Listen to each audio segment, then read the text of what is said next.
नमस्कार दोस्तों, fix target में आपका स्वागत है।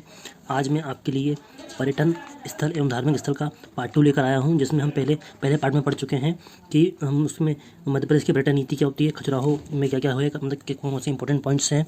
उसके अलावा हमने देखा था सांची को, भरहूत को, विदिशा को, मांडू को और मंदसौर के बारे में, और मांडू के कुछ ऐतिहासिक महल भी देखे थे, उनके नाम भी पढ़े थे। आइए इसी क्रम में हम आगे बढ़ते हैं और आज पढ़ते हैं बुरहानपुर के बारे में। तो दोस्तों, बुरहानपुर में जैसे कि आप देख रहे हैं, ये ताप्ती नदी के किनारे स्थित है। यहाँ के असीरगढ़ किले को दक्षिण का प्रवेश द्वार व दक्षिण की चाबी भी कहा जाता है। यहाँ पर अब्दुल रहीम खान खाना द्वारा निर्मित खूनी भंडारा ऐतिहासिक स्थल हैं। ये बहुत इंपॉर्टेंट है कि अब्दुल खान खाना द्वारा निर्मित कौन सा यहाँ पे खूनी भंडारा, ये एग्जाम में कई बार पूछा गया है और ये हमें इसलिए याद रखना है। इसके अलावा अकबरी सराय यहाँ का प्रमुख ऐतिहासिक स्थल है।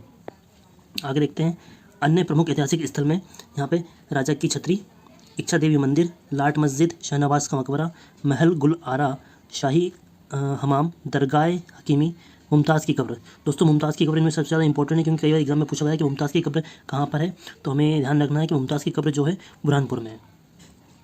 आइए देखते हैं ग्वालियर जो दोस्तों, जैसा कि हम जानते हैं कि ग्वालियर जो है मतलब सिंधिया के नाम से फेमस है, क्योंकि यहाँ पे जो राजा सिंधिया हुआ करते थे उन्होंने वो नगरी बसाई थी और वहीं पे उनका राज चलता था, इसलिए इसे सिंधिया राजवंश की राजधानी कहा जाता है। ग्वालियर को गालव ऋषि की तपोभूमि कहा जाता है। गालव के ऋषि थे जिन्होंने जो यहाँ पे तपस्या करते थे, उन्हीं के नाम पर इसका नाम ग्वालियर पड़ा था। इसका प्राचीन नाम गोप राष्ट्र व गोवर्धन, गोपाया, गोपमुधर, गोपाद्री, गोपागिरी, गोपाल केरी, गोपांचल एवं जैन प्रशस्तियों में गोपात्रो व गोयलगढ़ मिलता है। तो ये ग्वालियर के कुछ प्राचीन नाम हैं जो हमें याद रखने हैं। जनरली ये सब पूछा नहीं आता है, पर फिर भी याद रखना है इसको हमें, ठीक है। आगे बढ़ते हैं। ग्वालियर में जैसे कि हम देखेंगे कि यहाँ पे राजा सूरजसेन द्वारा निर्मित जो है ग्वालियर का किला, राजा मानसिंह द्वारा निर्मित मान मंदिर महल। राजा सूरजसेन ने ग्वालियर का किला बनाया था और राजा मानसिंह ने मान मंदिर महल बनवाया था। रासलीला घर, विक्रम महल, जौहरकुंड महल, भीमसेन राणा की छतरी, सास बहू का मंदिर, चतुर्भुज मंदिर, तेली का मंदिर, विष्णु का मंदिर और विवस्वान सूर्य मंदिर आदि प्रमुख पर्यटन स्थल हैं जो कि मानसिंह द्वारा निर्मित किए गए थे। इसके अलावा शिवपुरी में देखते हैं। शिवपुरी को जैसे पर्यटन नगरी कहा जाता है, क्यों कहा जाता है? ये मध्य प्रदेश की प्रथम पर्यटन नगरी कहा जाता है। यहाँ पे सबसे ज़्यादा पर्यटन स्थल विकसित हुए थे। सिंधिया राजाओं की ग्रीष्मकालीन राजधानी ये हुआ करती थी। ऐतिहासिक महत्व की दृष्टि से बात करें तो यहाँ पर काली सिंध नदी बहती है, जो काली सिंध नदी के तट पर कुछ स्थल है। नरवर का किला ये बहुत फेमस स्थल है। नल दमयंती का किला, नल दमयंती राजा नल करके एक राजा हुआ करते थे, उनकी कहानी है जिसकी शुरुआत यहीं से हुई थी और उन्हीं के नाम पर नल दमयंती का किला बनाया गया था। पारागढ़ का किला, बांगड़े की कोठी, सुरवाया की गढ़ी, जाट किसल भवन, माधवराज सिंधिया की समाधि, सिंधिया राजवंश की छतरियाँ, चंद्रपाटा झील, संख्या सागर झील, भदैया कुंड, पवा व सुल्तानगढ़ जल प्रपात, सेसई का सूर्य मंदिर, माधव राष्ट्रीय उद्यान और करेरा अभ्यारण्य। दोस्तों, यहाँ पे मतलब है तो बहुत सारी चीज़ें, पर हमें याद कुछ चीज़ें रखनी है जो एग्जाम पर्पज से महत्वपूर्ण है। जैसे माधव राष्ट्रीय उद्यान सबसे इंपॉर्टेंट पॉइंट है जो हमारे शिवपुरी में स्थित है। इसके अलावा करेरा अभ्यारण्य कंटेंट में न्यूज़ में भी था, तो ये भी हमें याद रखना है। इसके अलावा नरवर का किला याद रखना है, नल दमयंती का किला याद रखना है। माधवराज सिंधिया को जानते हैं, सिंधिया राजवंश की मतलब यहाँ पे इसी क्षेत्र के आसपास इन्होंने अपना स्थल बनाया था रहने का, उठने का, जो भी इनका राज्य प्रशासन था इसी ग्वालियर शिवपुरी क्षेत्र के आसपास था। और सिंधिया राजवंश की छतरियाँ हैं, ये भी इंपॉर्टेंट है। उसके अलावा संख्या सागर झील। इसके अलावा मुझे लगता नहीं कि आपको कुछ पढ़ना है, बस ये कुछ इंपॉर्टेंट पॉइंट्स है जो आपको याद रखना है शिवपुरी के बारे में। तो आइए हम आगे देखते हैं। चंदेरी कहाँ पर दोस्तों? चंदेरी अशोकनगर में है। तो चंदेरी के बारे में पढ़ते हैं।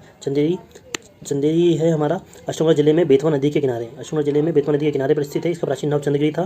प्राचीन नाम याद रखना है इसका हमें। यहाँ पर सर्वाधिक बावड़ियाँ स्थित हैं, इसलिए इसे बावड़ियों का शहर कहा जाता है। ये मोस्ट इंपॉर्टेंट पॉइंट है दोस्तों कि इसको क्या कहा जाता है? बावड़ियों का शहर कहा जाता है चंदेरी को, ठीक है। यहाँ पे कुछ दर्शनीय स्थल हैं जैसे कि हम इसमें दिख रहा है हवा महल, बादल महल, कोशक महल, देवगढ़ किला, शहजादी का रोज़ा, चंदल मठ, कुर्बानी चबूतरा।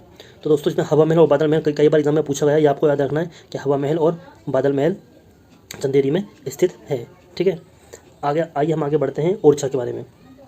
तो ओरछा कहाँ है दोस्तों? ओरछा है हमारे मध्य प्रदेश के 53वें जिले में स्थित ओरछा नवनिर्मित जिला है। ये भी बेतवा नदी के किनारे पड़ता है। ये जो दोस्तों हमें ओरछा और ये हमारा इसके ऊपर जो अपन ने देखा था चंदेरी, ये जो भी है चीज़ें ये हमारे कहाँ पड़ती हैं? ये हमारे बुंदेलखंड क्षेत्र में पड़ती हैं, ठीक है। और बुंदेलखंड क्षेत्र में हमारी बेतवा नदी यहाँ से निकलती है रायसेन के कुमरा नामक गाँव से, और बेतवा नदी ये बहते हुए हमारे ऊपर बुंदेलखंड के आगे क्रॉस करके हुए यमुना में मिल जाती है।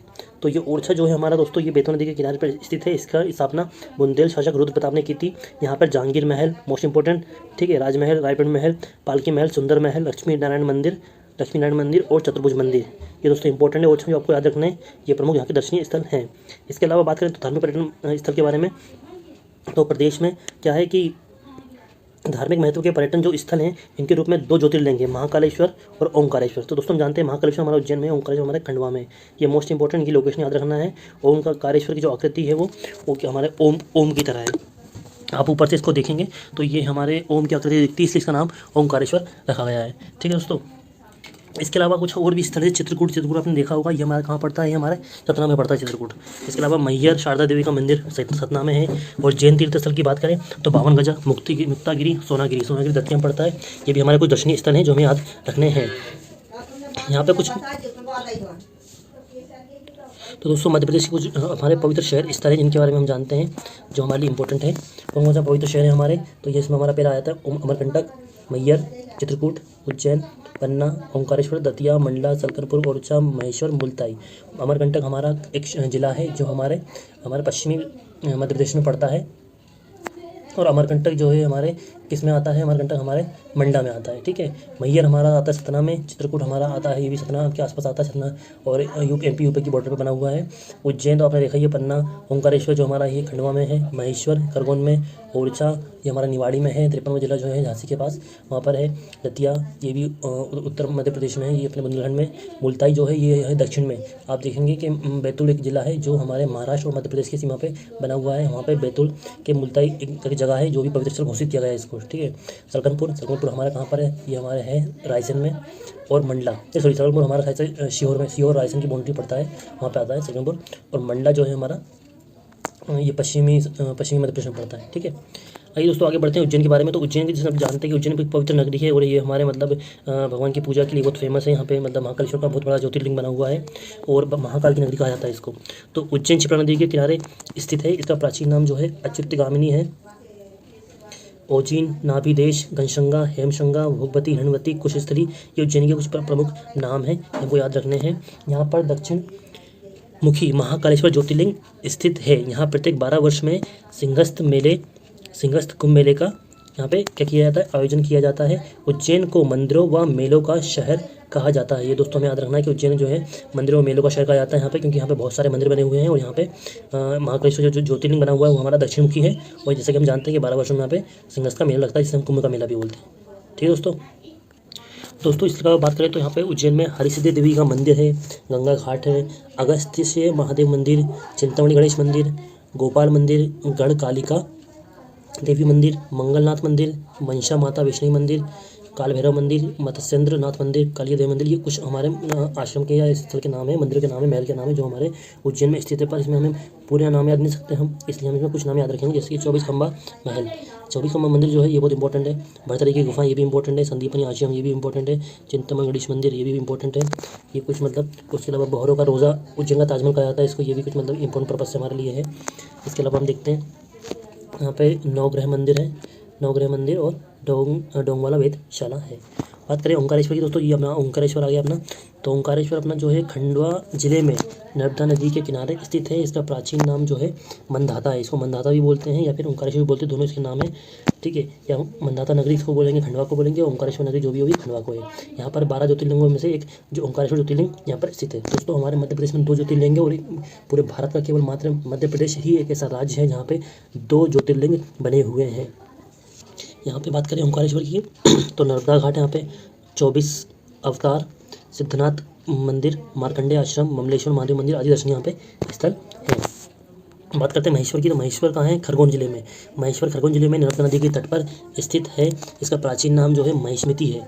इसे गुप्त काशी भी कहा जाता है। इसकी स्थापना रानी अहिल्याबाई ने की थी। तो दोस्तों याद रखना, खरगोन की स्थापना किसने की थी, इसकी स्थापना रानी अहिल्याबाई ने की थी। ठीक है, यानी यहाँ पे भवानी माता का मंदिर, अहिलेश्वर शिवालय, राजवाड़ा, वाणेश्वर शिवालय, विठाजी की छतरी, राजराजेश्वर शिवालय, कालेश्वर, जालेश्वर, बाणेश्वर, पंडरीनाथ, विश्वनाथ, मंगलेश्वर शिवालय, भरतरी की गुफाएं और सहस्त्र जलधारा जलप्रपात, अहिल्या संग्रहालय, होलकर वंश की छतरियाँ आदि दर्शनीय स्थल हैं। दोस्तों यहाँ पे बहुत सारी चीज़ें बनी हुई हैं, पर एग्जाम पर्पज से बात करें तो भरतरी की गुफाएं आप याद रख लीजिए, यहाँ पे होलकर वंश की छतरियाँ याद रख लीजिए यहाँ पे। इसके अलावा आपको कुछ इंपॉर्टेंट नहीं है, एक याद रखना है तो अहिल्या संग्रहालय याद रख लीजिए, क्योंकि अहिल्या जो हमारी अहिल्याबाई ये इंपॉर्टेंट पर्सनैलिटी है जिन्होंने महेश्वर की स्थापना की थी, खरगोन जिला बनवाया था। ठीक है, बात करें भोजपुर की, तो भोजपुर दोस्तों ये भी जो हमारा है भोजपुर, ये मध्य प्रदेश के रायसेन जिले में स्थित है। रायसेन जिले के बेतवा नदी के किनारे पर स्थित है। यहाँ पे परमार राजा भोज की, आपने देखा हो, राजा भोज, जो परमार राजा भोज थे, उन्होंने भोजपुर मंदिर का निर्माण करवाया था, शिवलिंग की स्थापना करवाई थी दोस्तों ये भोपाल से ज़्यादा दूर नहीं है। भोपाल से बात करें तो इसकी जो दूरी है 18 से 20 किलोमीटर है। और मैं यहाँ पे गया हूँ दोस्तों, ये बहुत अच्छा मंदिर बना हुआ है यहाँ पे मतलब। और यहाँ पे जो कारीगरी की हुई आप देख सकते हैं, इतने बड़े बड़े पत्थर से बनाया गया है, मतलब उस समय आप सोच सकते होंगे कि इतने बड़े बड़े पत्थरों को कैसे उठाया होगा। आजकल ऐसी जनरली ऐसी इमारत देखने को नहीं मिलती है, पर उस समय ऐसी इमारत बनाई गई थी। पर ये मंदिर किसी कारणवश पूरा नहीं हो पाया, इसलिए इसके ऊपर का जो शंकुआकार जो मतलब चतुर्भुजाकार जो ऊपर के जो शेप रहता है वो कंप्लीट नहीं हुआ है। पर ये मंदिर बहुत बड़े बड़े चट्टानों से मिलकर बनाया गया है। ठीक है, तो दोस्तों इसमें इंपॉर्टेंट कुछ पॉइंट देखते हैं। यहाँ पे जो शिवलिंग की स्थापना जो की थी राजा भोज ने की थी। ठीक है, और उत्तर भारत का सोमनाथ मंदिर भी कहा जाता है। ठीक है, यहाँ पर स्थापित विशाल जो शिवलिंग है, इसको विश्व का सबसे बड़ा शिवलिंग कहते हैं। इसकी स्थापना जो है 18 फीट है। इसकी आप जो लंबाई चौड़ाई याद भले याद मत रखिए, पर इसकी जो ऊंचाई है फीट में, ये जो मैंने मतलब हैच किया हुआ येलो कलर से, ये आप जरूर याद रखिएगा कि ये 18 फीट इसकी ऊंचाई है। ये एग्जाम पर्पस इंपॉर्टेंट है। उसके अलावा मतलब यहाँ पर एक जैन मंदिर भी स्थित है, जिसमें भगवान शांतिनाथ की 6 मीटर की ऊंची प्रतिमा है। भगवान पार्श्वनाथ जो कि हमारे जैन धर्म से थे, पार्श्वनाथ की प्रतिमा स्थापित है यहाँ पे। इस मंदिर के परिसर में पार्वती की गुफा व आचार्य मटुंगा की समाधि स्थल है। इसके समीप ही बेतवा नदी पे साइक्लोपियन बांध बना हुआ है। ये भी दोस्तों इंपॉर्टेंट है, हमें याद रखना है कि बेतवा नदी पे कौन सा बांध बना हुआ है। बेतवा नदी पे बांध बना है साइक्लोपियन बांध। ठीक है, साइक्लोपियन बांध इस पर बना हुआ है। बात करते हैं हम चित्रकूट की, तो चित्रकूट जैसे हम जानते हैं कहाँ पे सतना में है हमारे, तो इसको हम विंध्य जो श्रेणी है, विंध्य श्रेणी में बोलते हैं। जो हमारा जो मतलब पश्चिमी मध्य प्रदेश है, उसको विंध्याचल पर्वत पे जो स्थित है हमारे, वहाँ पे कई जिले, इसलिए हमको विंध्य नदी बोलते हैं उसको। तो यहाँ पे दोस्तों विंध्य पर्वतमाला के मध्य मंदाकिनी नदी के तट पर स्थित चित्रकूट जो है वो धार्मिक और दर्शनीय पर्यटन स्थल है। इस यहाँ पे 10 फरवरी 2009 को इसको पवित्र नगर घोषित किया गया था। ये भी बहुत इंपॉर्टेंट पर्पस से, मतलब एग्जाम पर्पस से इंपॉर्टेंट है, ध्यान रखिएगा दोस्तों। मैं यहाँ पे मतलब एक बार गया था ड्यूटी पर्पस से, तो मैं यहाँ पे देख के आया था, बहुत अच्छा बना हुआ है। यहाँ पे बहुत सारा रामघाट मंदिर बना है, भरत मिलाप मंदिर बना हुआ है, कामदगिरी पर्वत। दोस्तों यहाँ पे जो सबसे फेमस चीज़ है वो कामदगिरी पर्वत है। और ये कामदगिरी पर्वत जो है अपन दूर से इसको देखते हैं तो ये धनुष आकार में दिखता हुआ है, धनुष आकार में बना हुआ है ये पूरा पर्वत। और इस पर्वत की आधा हिस्सा जो है एमपी में आता है और आधा हिस्सा यूपी में आता है। तो इसलिए इस तरफ हम लोग की ड्यूटी लगी हुई थी, हम लोग की एमपी पुलिस की, और उस तरफ यूपी पुलिस। यहाँ पे जानकी कुंड भी बना हुआ है। जानकी कुंड जो है गुफा में बना हुआ है, मतलब इसमें से बहुत मतलब गर्म पानी जो निकलता रहता है हमेशा। सत्यनुसुईया का आश्रम बना हुआ है। इस पर शिला, गुप्त गोदावरी, हनुमान धारा और भरतकूप। दोस्तों जितने इसमें पर्यटन स्थल के नाम बताए गए ये पूरे मैं घूम चुका हूँ, वहाँ पे देख के आ चुका हूँ। बहुत ही मतलब अच्छा सुंदर चित्रण किया गया है और मन को लुभाने वाला। अब बात करते हैं मैहर कहाँ है। मैहर भी आ चुके हैं वहाँ पे। मैहर मतलब एक्चुअली क्या मेरी ट्रेनिंग जो हुई थी रीवा में हुई थी, इसलिए मतलब मैहर भी कई बार ड्यूटी के लिए हम लोग गए हैं। मैहर जो है सतना जिले के 40 किलोमीटर दूर स्थित है। इसमें वर्ष 2009 में इसे पवित्र नगर घोषित किया गया। दोस्तों हमें याद रखना है कि पवित्र नगर इसको कब घोषित किया गया, 2009 में किया गया था। और इसके पहले एक और चीज़ हमें और याद रखनी है कि उसको कब किया गया था, चित्रकूट को, उसको भी 2009 में किया गया था। तो मैहर क्यों फेमस है, क्योंकि यहाँ पे माँ शारदा जो माँ है, माँ शारदा का मंदिर बना हुआ है जो लगभग मतलब अच्छी एक पहाड़ की ऊंचाई पे बना हुआ है, जिसमें माँ शारदा की मूर्ति की स्थापना विक्रम संवत 559 में की गई थी। यहाँ पर नरसिंह पीठ, गोला मठ, आलाउदल का तालाब बना हुआ है, आदि दर्शनीय स्थल हैं। दोस्तों ये आलाउदल का जो तालाब है, यहाँ पे आलाउदल बैठ के तपस्या करते थे और अपनी मतलब कुश्ती की जो भी बारीकियाँ हैं वहाँ पे सीखते थे। और बात करें अगर मैहर की, तो मैहर जो है उस्ताद अलाउद्दीन खां की कर्मस्थली भी रहा है।